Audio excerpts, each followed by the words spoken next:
climático es sin duda el problema ambiental más devastador del presente siglo. Aquí hay una columna vertebral, una especie de columna vertebral. El eje Orinoco-Apure o Apurinoco. La actual actividad humana supera los umbrales de la sostenibilidad. Y se extiende hacia el oeste, la faja del Orinoco. La reserva de petróleo más grande del mundo. Aquí está. 60% de los ecosistemas del planeta están dañados. Ahora, del lado sur del Orinoco hay yo comencé a llamarlo así, arco minero. El 20% de la corteza terrestre está degradada. En esta zona donde está la bauxita, el coltán también y muchos otros, los diamantes. Hemos sido testigos impasibles de la deforestación, la conversión de tierras, la desertificación. Toda esta área del sur del Orinoco y la zona del Oro. Las alteraciones de los sistemas de agua dulce, la sobreexplotación de los recursos marinos, la contaminación y la pérdida de la diversidad biológica. Es un arco minero, el arco minero de Guayana o el arco minero del Orinoco. Son grandes extensiones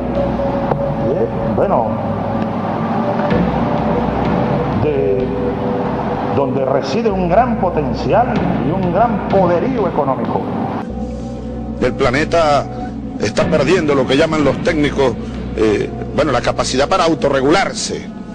A esto sumémosle también, Rafael, aquello que estamos desarrollando ahora como el cinturón gasífero del Caribe, que comienza por aquí, toda esta zona.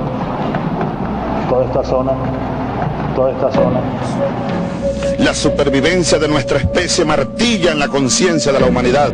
Un día comencé a pensar y comenzamos a pensar en cómo engranar se puede decir, Jorge, ¿verdad? Sí, engranar una sola estrategia de desarrollo acá, de lo petrolero con lo minero y más allá lo social, lo económico, pero digamos esos dos carriles geoeconómicos.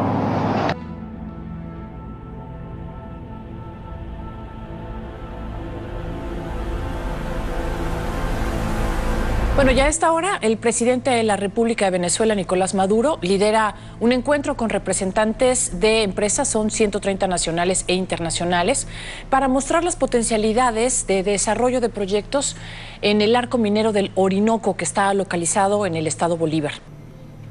En 1902, exactamente, se inicia el proceso de transformación nacional como país productor de café, cacao, caña de azúcar, etcétera, a un país que empieza a producir o a ingresar a una economía mundial sustentada en la producción de hidrocarburos y en la generación de una nueva energía que estaba sustituyendo o que comenzaba a sustituir a la producción de carbón. Durante esta actividad, el gobierno bolivariano activará el motor minero. Este es uno de los 14 motores priorizados por el Ejecutivo Nacional para fortalecer el aparato productivo del país. Desde que éramos colonia hasta la incorporación de Venezuela con el mercado petrolero, siempre la economía ha estado dependiendo de su incorporación o de la producción para el mercado mundial. Y eso siempre se puede considerar como uno de los elementos que explican el extractivismo. El término que nosotros manejamos como extractivismo tiene que ver simplemente con la extracción de recursos del ambiente natural. Y esa extracción puede hacerse sobre recursos no renovables, los que llaman recursos no renovables, como el oro, por ejemplo, como el petróleo, como los minerales en general, y recursos renovables, recursos que tienen ciclos de renovación en la naturaleza, como el agua, por ejemplo, recursos como el caucho silvestre, el látex del caucho silvestre. Eso es extractivismo también, pero hay una gran diferencia. La gran diferencia es que el extractivismo de recursos naturales renovables, de los llamados renovables, siempre que lo hagamos por debajo de la tasa de renovación de esos recursos, nosotros vamos a tener un extractivismo sustentable, sostenible. ¿Por qué? Porque no lo vamos a agotar, siempre se va a estar renovando, siempre se va a estar reproduciendo. Pero si nosotros trabajamos con la minería, ese extractivismo no puede ser un extractivismo sostenible, como incluso muchas empresas mineras lo están planteando para acá, para Venezuela. No es sostenible porque no se puede sostener algo que se agota en la medida que se extrae. Yo voy a proceder a firmar, ¿no?, la creación de la zona estratégica de desarrollo integral del arco minero del Orinoco para darle sustento programático, orgánico, legal y económico al desarrollo integral de todo este arco minero del Orinoco. El arco minero del Orinoco es obviamente un proyecto de carácter desarrollista, con una magnitud o con una cualidad fundamentada en nuestro extractivismo que pienso está orientado hacia la exportación, ni siquiera a la transformación en el país, sino a la exportación de materias primas minerales, que bueno, es una práctica más de lo mismo, ¿no? Nosotros que somos una economía altamente dependiente de un producto extractivo como es el petróleo, pues un petróleo sobre el cual hemos desarrollado tecnología, capacidades de transformación, de agregación de valor. Hoy que el petróleo vive momentos de bajos precios, pues la opción que el Estado entiende, que el gobierno entiende ante esa situación es volver a otra práctica extractivista, esta vez con muchas menos capacidades de transformación, con muchas menos capacidades para agregarle valor a esos recursos, y en consecuencia creo que eso fortalece lo que precisamente estamos tratando, o en teoría, de combatir, ¿no?, que es la situación de dependencia de nuestra economía primero hacia un producto y segundo hacia las grandes empresas transnacionales, que son al final las que tienen el capital, tienen la tecnología, tienen el interés de aprovechar estos recursos. Este evento tiene lugar aquí en la sede del Banco Central de Venezuela, en Caracas, y tiene como finalidad atraer la inversión nacional e internacional como medio para impulsar el desarrollo del sector minero y el nuevo modelo económico que permitirá superar el rentismo petrolero. Deberíamos de tener una economía, un desarrollo que nos permitiera no depender de que si el precio del petróleo sube, el precio del petróleo baja. Eso significa que se han empleado muy mal los recursos petroleros. Y eso significa también que si nosotros con esas mismas políticas de rentismo petrolero vamos a trabajar con el rentismo minero, nosotros vamos a ir muy mal. Aparte de eso, la forma en que se está planteando la minería, una explosión minera exagerada desde el punto de vista de cómo se está manejando, cómo se está ideando, y solo con el fin de producir dólares.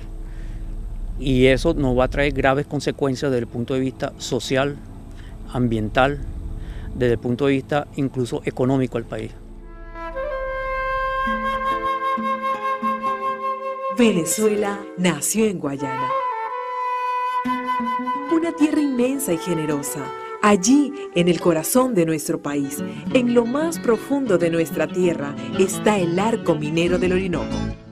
El arco minero del Orinoco está conformado por más de 111.000 kilómetros cuadrados, ubicado al norte del estado Bolívar y al sur del río Orinoco, donde existen gigantescas reservas de los minerales más valorados del planeta.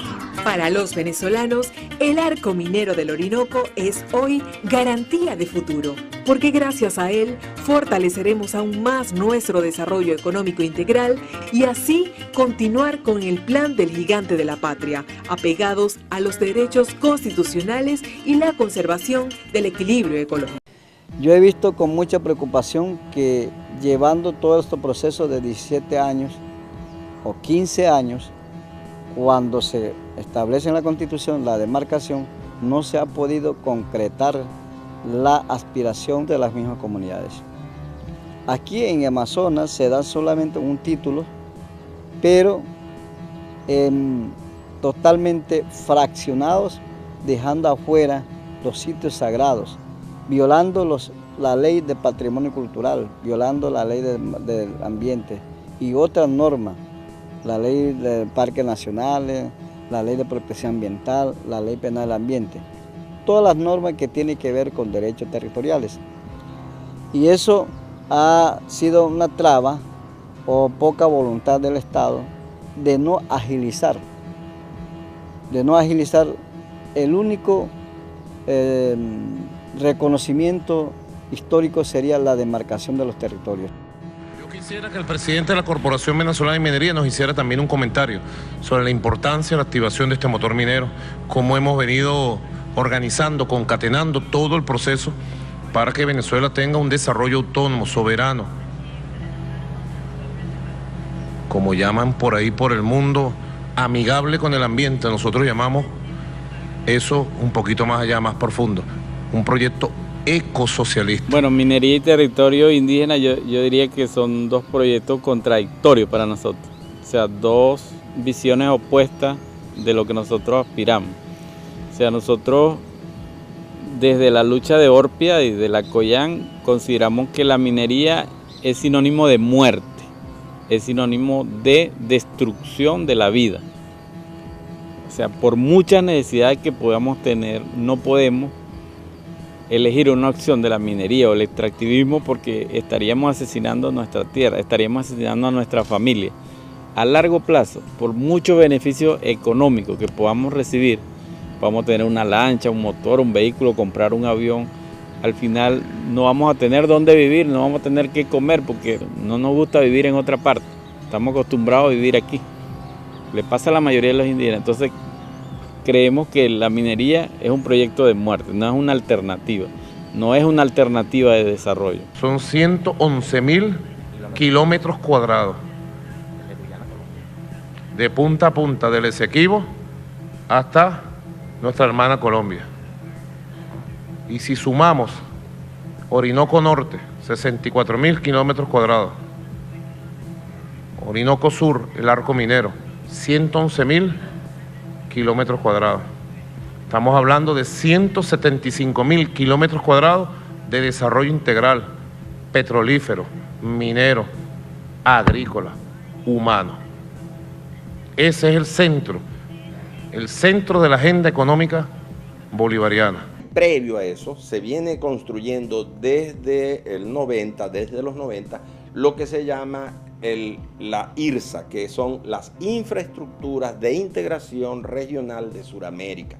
Es un proyecto que se genera en Brasil a partir del gobierno de Fernando Henrique Cardoso, que es quien lo impulsa, y que se refiere fundamentalmente a la necesidad de crear líneas de transporte, viaductos, hidrovías, ferrocarriles, etcétera, que permitan conectar a Venezuela con la Patagonia y con el Pacífico. Esto va a ser muy importante porque se trata de la intervención de todos los recursos energéticos, de agua, biodiversidad, etcétera, que están en la región amazónica que conforman Venezuela, Brasil, Colombia, Ecuador, Bolivia, Perú, a el mercado mundial, que no ha podido ser intervenido precisamente por la ausencia de vías de comunicación capaces de permitir que las grandes transnacionales puedan sacar biodiversidad de la cuenca amazónica hacia el Pacífico. Y insisto en el Pacífico porque esa es la ruta hacia China. En este momento el arco minero para ellos representa un extraordinario potencial. Ya hemos firmado 2 acuerdos con importantes empresas mineras chinas que van a incorporarse a la certificación de esa reserva, y por otro lado vieron con una gran atención el concepto de zona estratégica de desarrollo que fue lanzado tanto en la faja petrolífera o Bochada Fría como en el arco minero. Pero estos proyectos de desarrollo de la nueva política minera del Estado no solo afectan estos artículos de la Constitución de la República, el 119, demarcación de hábitat y tierras indígenas, y el 120, procesos de consulta previa de proyectos a implementarse en territorios indígenas, sino que también de alguna manera se afecta la propia ley orgánica de pueblos y comunidades indígenas, los procedimientos legales por ellas desarrollados en torno a la demarcación y en torno a la consulta, sino también convenios internacionales como el caso del convenio número 169 de la OIT, que establece disposiciones muy precisas y concretas sobre temas de garantía territorial a los pueblos indígenas y manejo de la biodiversidad y de los recursos naturales en hábitat y tierras indígenas. Es que el Estado no puede permitir que se viole la Ley Orgánica del Ambiente, que se viole el Convenio 169, que se viole la Ley Orgánica del Pueblo y Comunidad, que se violen los derechos de los pueblos indígenas, porque todos tenemos derecho a un ambiente sano, todos tenemos derecho a que nuestros ríos no sean contaminados, eso tiene que respetarse. Y había que ver también quién va a hacer el estudio del impacto ambiental de la megaminería, porque una cosa es aquí una pequeña actividad minera, vamos a suponer que es pequeña, aquí otra pequeña actividad minera, allá otra pequeña actividad minera, la de aquí es de coltán, la de aquí es de oro, la de allá es de cobre, la de allá, pero además de los impactos que genera cada una de ellas, hay una sinergia, ¿verdad? Entre ellas van a generar un impacto mucho más grave por la unión de todas esas actividades. Y ese impacto mucho más grave necesita también un estudio de impacto ambiental, que no va a ser los estudios aislados de cada uno de los casos. La otra parte que hay que saldar la deuda, la situación, la crisis energética, la crisis económica del país, lo están operando bajo los convenios a la espalda de las comunidades indígenas, en vez de respaldar y agilizar los derechos territoriales como la demarcación.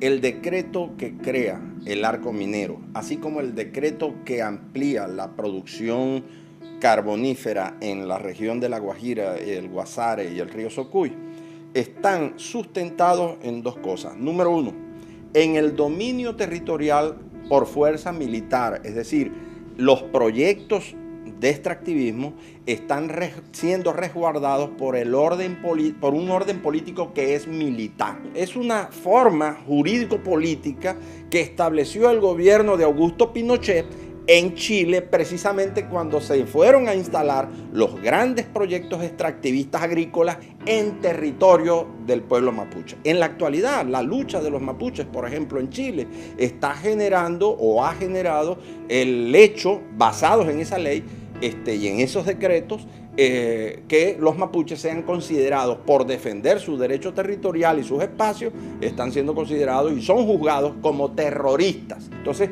la población, los pueblos indígenas, tienen, en primer lugar, tienen todo lo jurídicamente, políticamente, tienen en primer lugar que hacer valer y defender lo que está establecido en la Constitución, puesto que todo el decreto del arco minero, el decreto de ampliación de la producción carbonífera en la Sierra de Perijá son violatorios de esa Constitución. En segundo lugar, tiene que reponer la lucha por la demarcación de los territorios indígenas y ponerla sobre la mesa, porque definitivamente ha sido una profunda, continua y sistemática violación a lo que esa Constitución estableció en 1999 y aprobada en el 2000, que era la demarcación antes del 2002. Y por último, definitivamente tiene que producirse una liquidación del decreto de los o suspensión o eliminación del decreto que crea,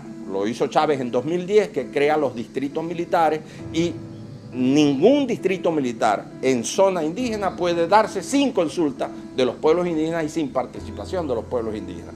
Tiene entonces que establecerse una nueva relación entre los pueblos indígenas y el Estado venezolano. Países de los 4 continentes de nuestro planeta están presentes aquí y eso no lo podemos nosotros obviar. Pero tampoco podemos obviar que aquí está la pequeña minería también, porque nosotros cuando hablamos de minería no solamente debemos hablar de gran minería, tenemos que hablar también de la pequeña minería, en donde hay una minería artesanal. Venezuela, desde 1885, por ejemplo en el Callao, fue la primera explotación de oro, fue la primera vez que se conoció a Venezuela como un potencial en oro, y los pequeños mineros están acá. Nosotros somos un país minero, seremos siempre mineros. Sin embargo, bueno, hay un acuerdo también con la pequeña minería de dar un salto cualitativo, en donde, hermanos, saludos a todos los pequeños mineros que están acá con nosotros. La única manera de hacer que el territorio se mantenga es respetando la madre naturaleza, la única forma. Lo otro, como alternativa, desarrollar sustentablemente proyectos autogestionarios, donde los pueblos indígenas implantan su plan de vida, su plan de trabajo, su sistema propio, mecanizado y articulado con el mundo que convivimos y compartimos. Por ejemplo, nosotros tenemos aquí posibilidades de que la gente tenga su propio ingresos económicos sin necesidad de depender de la minería. Pero tiene que haber una política para que eso se dé, no puede haber una política en contra para favorecer a la minería. ¿Qué quiero decir? No puede ser que la gente no tenga gasolina para traer aquí los productos. No puede ser que pierdan hectáreas y hectáreas de cosecha de piña, de copo azúcar, porque no la pueden traer acá porque no tienen gasolina. Hay una cantidad de actividades alternativas en las que se podría pensar y que pueden representar un manejo importante de la Amazonía venezolana para preservarla para las generaciones futuras, mirando fundamentalmente los recursos, como les decía, de la biodiversidad y los enormes recursos de agua, reservas de agua que tendría nuestro país en esta región de selvas, de amplias selvas fundamentalmente, que por la presencia de los bosques tropicales pues representan posibilidades reales y ciertas de sostenimiento de grandes extensiones de agua y de ríos en la región sur. Bueno, pues aquí está esta reunión que está sosteniendo hoy el presidente Maduro, una reunión muy importante para lo que es el motor minero. Y bueno, ya escuchó usted, son 5,000 millones de inversión. 2,000 en las minas, 2,000 como préstamo al país y 1,000 más en este diferendo que se tenía con una empresa internacional. Pero es así como se activa el día de hoy este motor tan importante, sobre todo porque va a explotar una parte del país, va a hacerlo de una manera, como dice el presidente Maduro, con un proyecto ecosocialista para que todo lo que es la función social del gobierno pueda seguir dándose aquí en Venezuela.